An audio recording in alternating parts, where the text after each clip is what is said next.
말만 잘하면 어떤 상황도 잘 넘길 수 있다고 생각하는 한 학생이 있었습니다. 이 학생이 이제 학기말 시험을 치르게 되었는데 그는 전혀 시험 준비를 하지 않았습니다. 그러나 그는 별로 이 걱정을 하지 않습니다. 왜냐하면 그의 능수능란한 말솜씨로 잘 넘어갈 수 있다라고 이렇게 생각했기 때문입니다.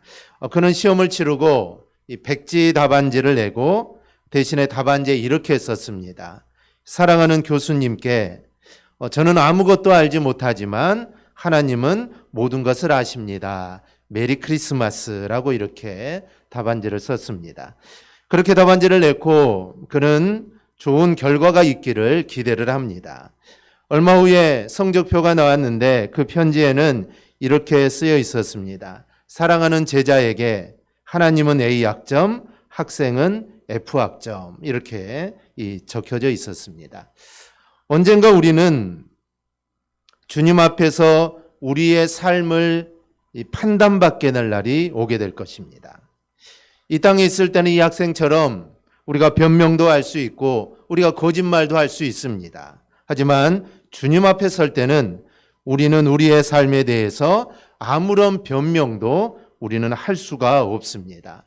왜냐하면 주님께서는 우리의 중심과 우리의 모든 것을 다 알고 있기 때문입니다. 이 달란트 비유를 보면 어떤 사람이 타국에 갈 때 그 종들에게 자기 소유를 맡기게 됩니다.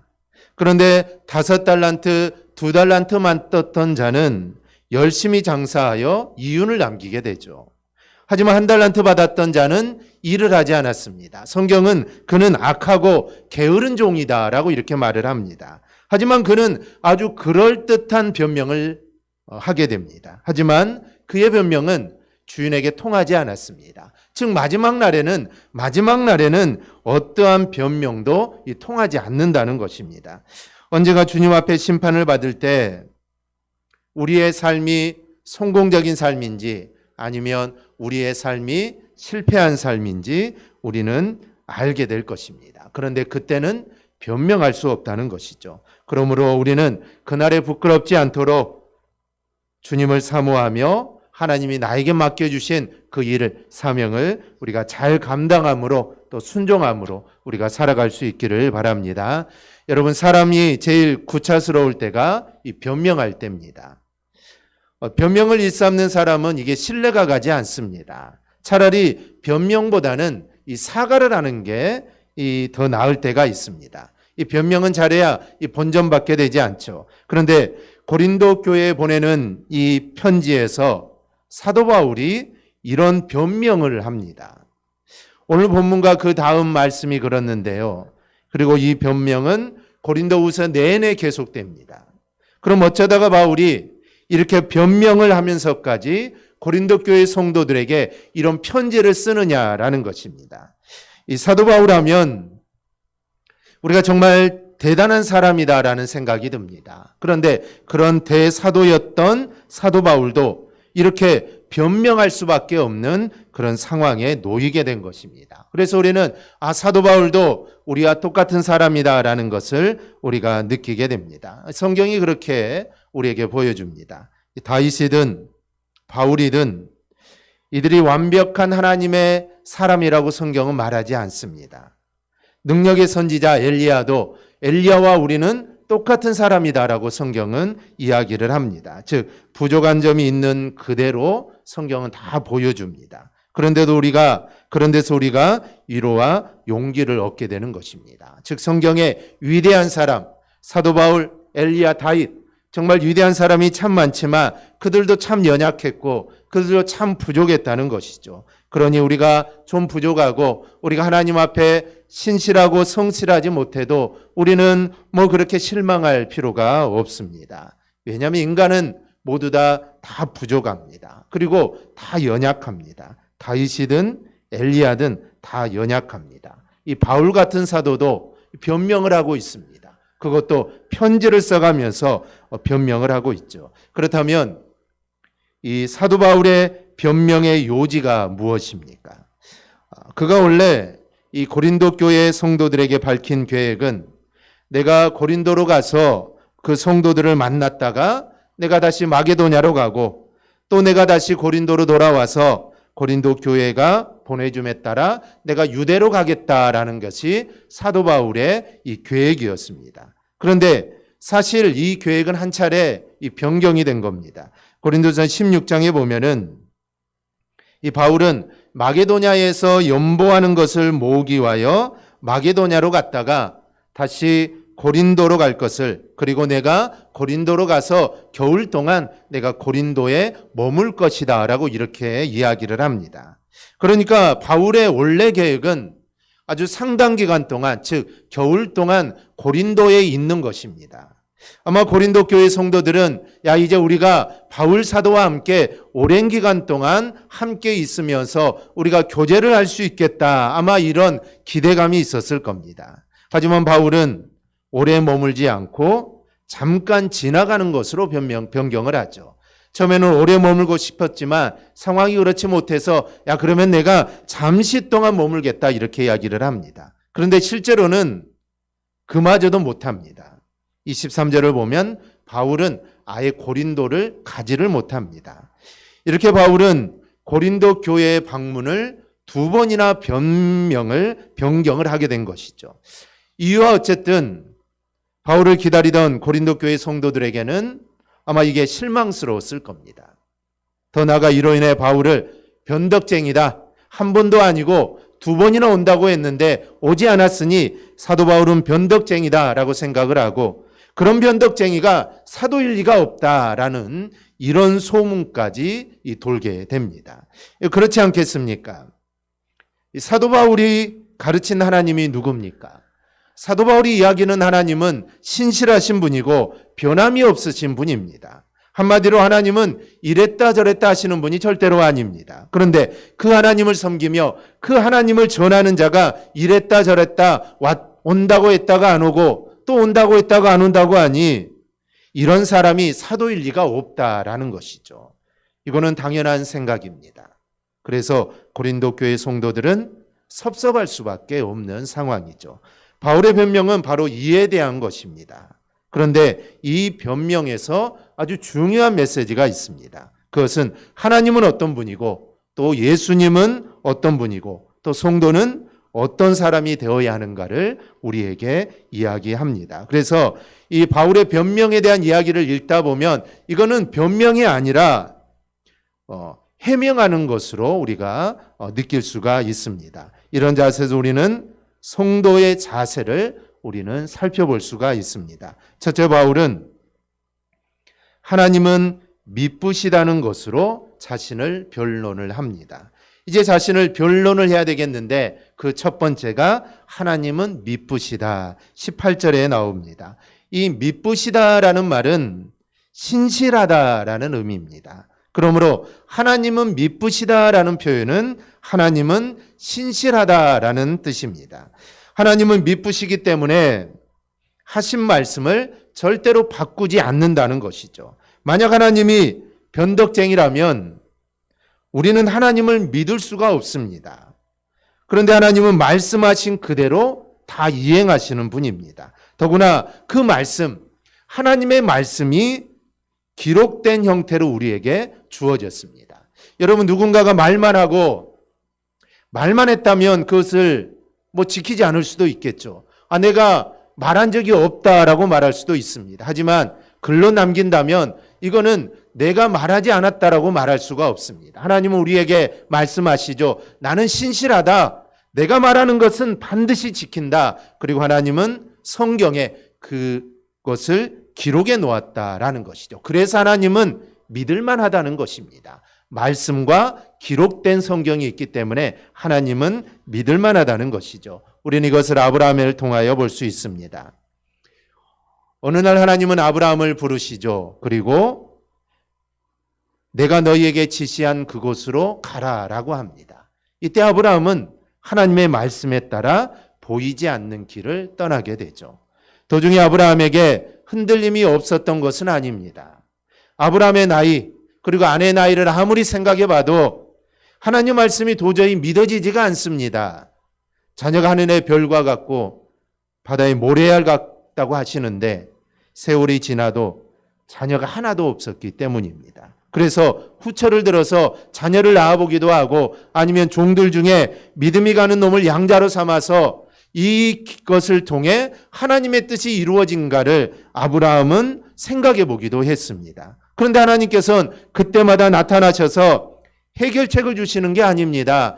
해결책을 주시면 얼마나 좋겠습니까? 그런데 하나님은 해결책을 주시는 것이 아니라 계속해서 말씀만 합니다. 계속해서 하늘의 별과 같이 되겠다. 바다의 모래알 같이 되겠다. 하나님은 계속해서 그 약속만 더욱더 선명하게 말씀만 하십니다. 결국 약속에 따라 이삭이 태어났고 하나님의 약속이 성취가 됩니다. 그런데 이 하나님의 약속은 시작에 불과했습니다. 하나님은 그 너머까지 예비하고 계셨던 것이죠. 그래서 그의 자손으로 예수 그리스도께서 오심으로 이 약속은 이제 완벽하게 이루어지게 됩니다. 아브라함에게 말씀하신 하나님은 그대로 이루셨습니다. 아니, 그 이상을 이루셨죠. 그래서 하나님은 미쁘시다. 그래서 하나님은 신실하시다라고 말씀을 합니다. 말씀하는 것은 하나님 반드시 이루십니다. 아브라함은 그 믿음에 제대로 부응을 하지 못했습니다. 연약했죠. 그럼에도 불구하고 하나님은 아브라함을 붙잡아 주셔서 하나님의 말씀을 그대로 이루셨다는 것입니다. 이렇게 하나님은 당신이 말씀하신 그대로 약속하신 그대로 반드시 이룹니다. 우리의 연약함과는 별로 상관이 없습니다. 하나님 말씀하시는 것은 어떻게 해서든지 반드시 이루신다는 것이죠. 그래서 하나님은 미쁘시다라는 것입니다. 바울은 하나님은 약속하신 대로 반드시 이루시는 분임을 이야기합니다. 그래서 그것에서 믿음의 근거를 찾는 것입니다. 하나님께 자신을 부르시고 자신을 이방인에게 보내시고 또 그런 과정에서 고린도 교회를 세우시고 그리고 지금도 여전히 일하게 하시는 분이 하나님이라는 것을 이야기합니다. 그리고 그것을 확신했던 것이죠. 하나님께 자신에게 일하게 하셨기에 그 일은 나는 거역할 수 없다는 것입니다. 내 마음은 정말 고린도 교회에 가서 너희들을 만나고 또 만나고 너희들을 포옹하고 함께 기쁨을 나누고 싶지만 하나님의 일이 있기 때문에 내가 하나님의 일을 이루지 않을 수 없다라는 것입니다. 그래서 내가 고린도 교회에 가지 못하는 것은 내가 너희를 만나지 못하는 것은 하나님은 신실하신 하나님이 지금 하나님의 일을 이루고 있기 때문에 나는 가고 싶지만 나는 갈 수 없다라는 것입니다. 그래서 사도 바울은 하나님은 신실하시다. 그리고 거기에서 믿음을 찾는 것입니다. 그래서 바울은 17절에서 이렇게 말합니다. 이렇게 계획할 때 어찌 경솔히 하였으리요. 혹 계획하기를 육체에 따라 계획하여 예 하면서 아니라 하는 일이 내게 있겠느냐. 즉 자신은 결코 육체를 쫓아 계획하여 예 하고 아니라 하는 일이 없었다는 사실을 이 고린도 교인들에게 말을 하는 것입니다. 바울은 어쩔 수 없이 고린도 교회에 대한 이 경로를 변경하는 일이 적어도 한 번 이상 있었습니다. 하지만 이것은 말을 바꾼 게 아니라는 것이죠. 이 마태복음 21장에 보면 어떤 사람이 마다들에게 가서 너 포도원에 가서 열심히 좀 일을 해라 라고 했는데 그 마다들은 아버지에게 예 하고 하면서 가지 않았습니다. 그런데 바울은 그런 게 아니라는 겁니다. 내가 가겠다고 해서 한 후에 내가 안 간 게 아니라는 것이죠. 말과 행동이 다른 게 아니다는 것입니다. 여전히 하나님을 바라보며 나는 하나님의 일을 지금 이루어 나가는 과정이라는 것입니다. 바울은 일을 계획하고 경영할 때 절대로 자신을 의지하지 않았습니다. 그는 어떠한 일을 하든지 늘 하나님만을 의지했던 사람입니다. 비록 계획은 바울이 세운다고 할지라도 내가 계획을 세운다고 할지라도 그 최종 마지막 결정권은 늘 하나님께 드렸던 사람이 이 사도 바울입니다.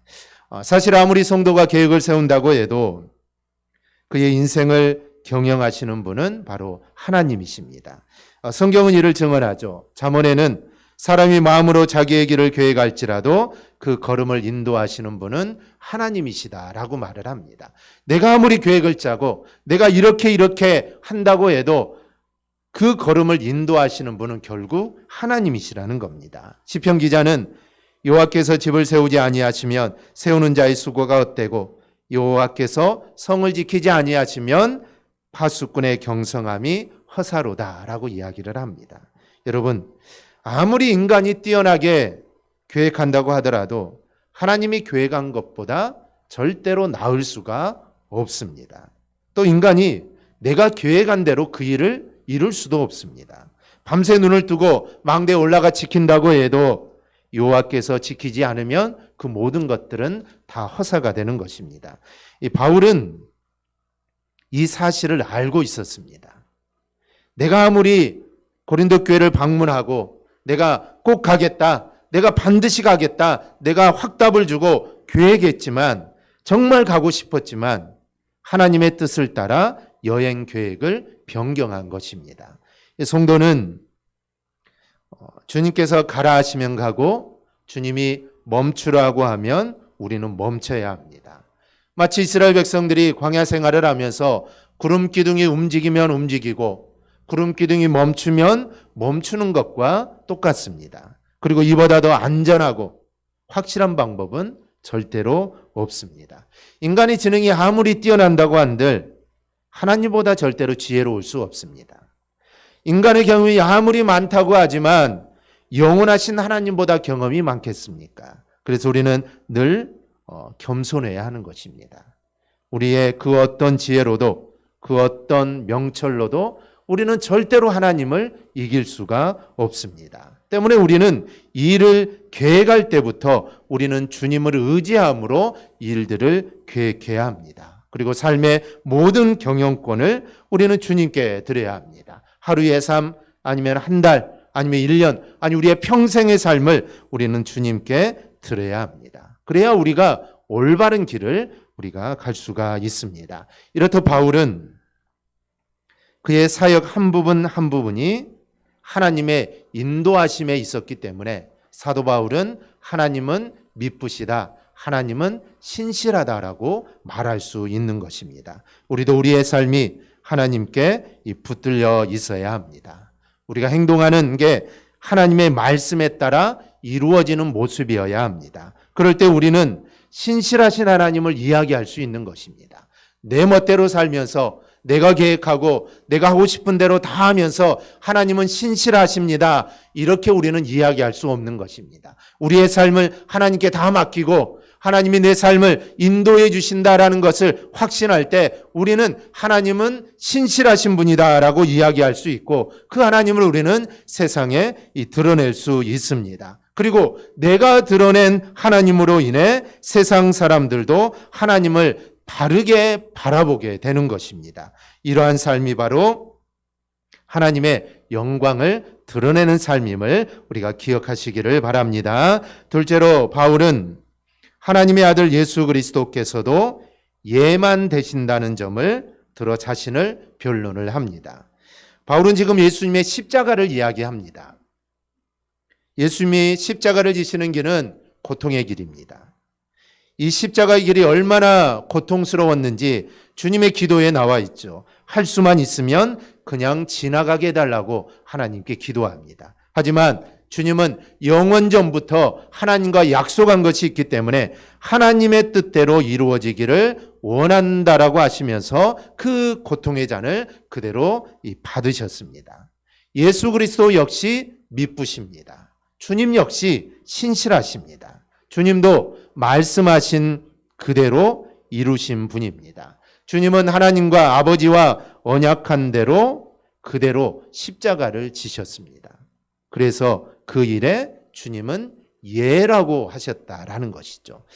주님은 자신의 이익에 따라 어떨 때는 예라고 하고 어떨 때는 아니야라고 이렇게 주님은 왔다 갔다 하지 않았습니다. 주님은 오직 예만 하신 분이죠. 그래서 바울은 20절에서 하나님의 약속은 얼마든지 그리스도 안에서 예가 된다라고 말을 합니다.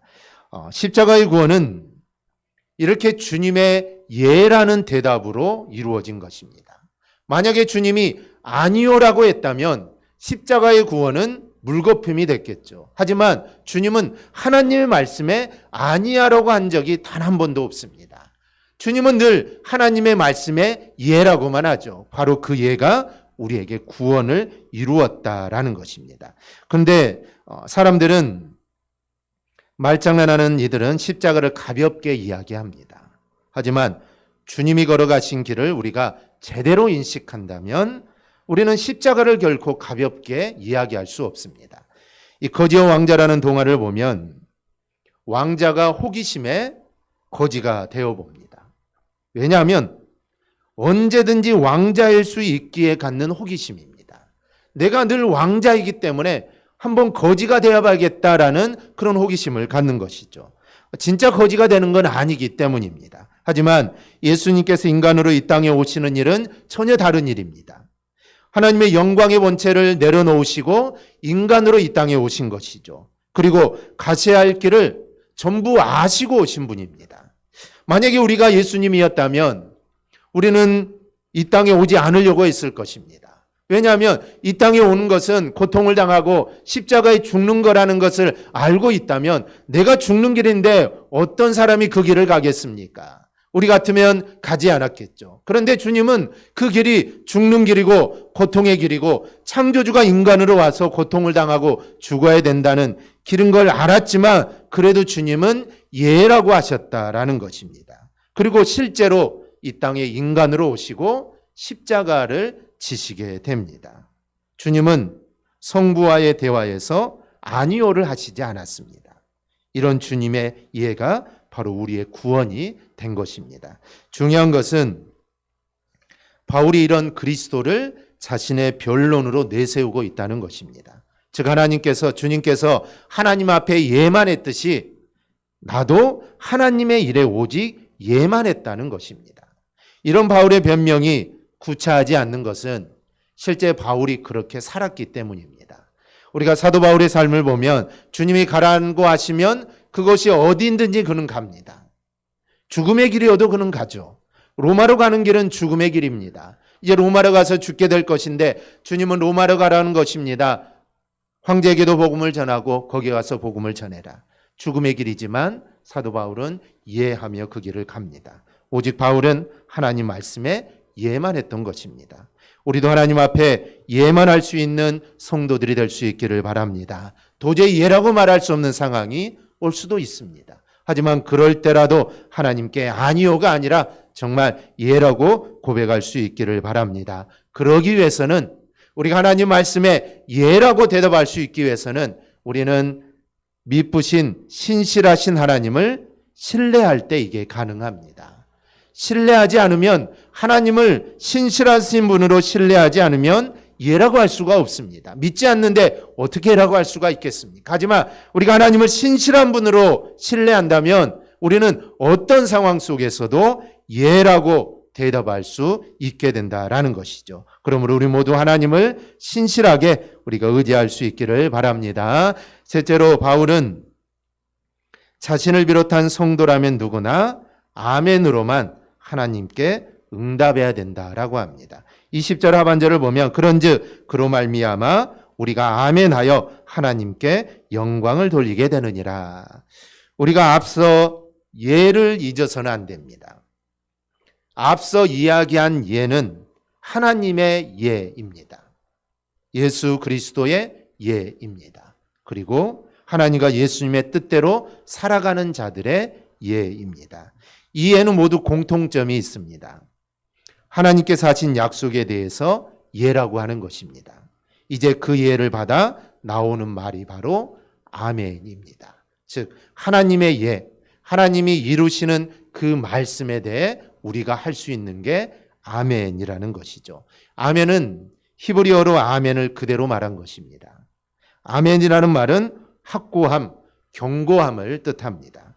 앞서 하나님의 예에 대해서 우리 성도들이 할 수 있는 것은 오직 아멘입니다. 그리고 주님의 예에 대해서 우리 성도들이 할 수 있는 것도 여전히 아멘입니다. 이 성도들이 예라고 하는 것은 행동을 의미합니다. 하나님의 예에 따라 내가 행동하고 그리스도의 예에 따라 내가 행동하는 것을 의미합니다. 이제 이것은 예배에서는 아멘으로 화답하게 되는 것입니다. 우리가 예배 때마다 아멘으로 화답하는 것들이 있습니다. 이는 앵무새처럼 그냥 하는 그런 문구가 아닙니다. 하나님만이 진실하다라는 고백이고 그러기에 하나님이 말씀하신 그대로 내가 이루어지기를 바란다는 응답이 바로 아멘인 것입니다. 그리고 이 응답은 바로 우리 자신이 행동해서 그렇게 이루어지게 하겠다라는 결심인 것입니다. 즉 하나님의 예, 하나님의 말씀에 우리가 아멘한다는 것은 그 아멘한 그것이 내 삶을 통해서 이루어지기를 내가 결단한다는 것입니다. 따라서 우리는 예배 때의 아멘을 결코 가볍게 해서는 안 됩니다. 이만한 무게를 갖고 우리는 해야 되는 것입니다. 즉 내가 아멘했다면 그 아멘한 것을 내 삶을 통해 내가 이루어야겠다는 그런 결단과 다짐이 우리 가운데 있는 그런 마음으로 우리는 아멘을 해야 합니다. 그런데 감사하게도 우리의 아멘에 대한 결심은 우리의 힘으로 이루어지는 게 아닙니다. 우리는 아멘할 때 진정성을 가지고 아멘을 하죠. 누가 아무 생각 없이 그냥 아멘 아멘 아멘 앵무새같이 하겠습니까? 정말 그 말씀이 은혜가 되어서 내가 그 말씀대로 살아야겠다라는 다짐으로 아멘을 합니다. 우리가 진정성 있게 결심을 하지만 우리는 연약할 뿐입니다. 사실 아멘으로 화답한 것을 이룰 능력이 우리에게는 없습니다. 이렇게 우리는 말로밖에 아멘을 못하지만 우리가 한 아멘을 이루어지게 하시는 분이 바로 하나님이십니다.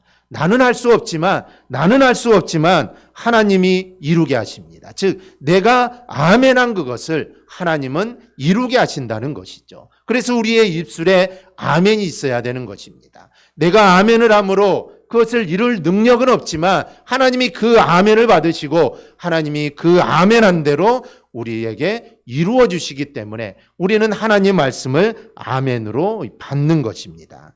그러니 우리는 하나님께 아멘하고 아멘한 그대로 살아가기 위해서 우리는 기도해야 합니다.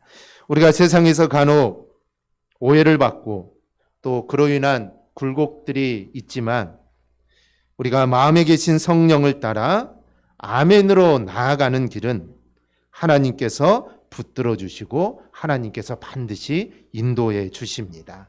그리고 또 아멘한 대로 하나님이 반드시 이루어 주실 것입니다. 하나님은 미쁘신 분이기 때문입니다. 하나님은 신실하신 분이기 때문입니다. 그러기에 반드시 이루십니다. 우리 모두 이 사실을 기억하고 하나님은 신실하신 분이다. 이 사실을 잊지 말고 우리가 하나님만을 바라보며 또 믿음 생활에 나가는 우리 성도들이 되기를 주님의 이름으로 축원합니다. 아멘. 기도하겠습니다.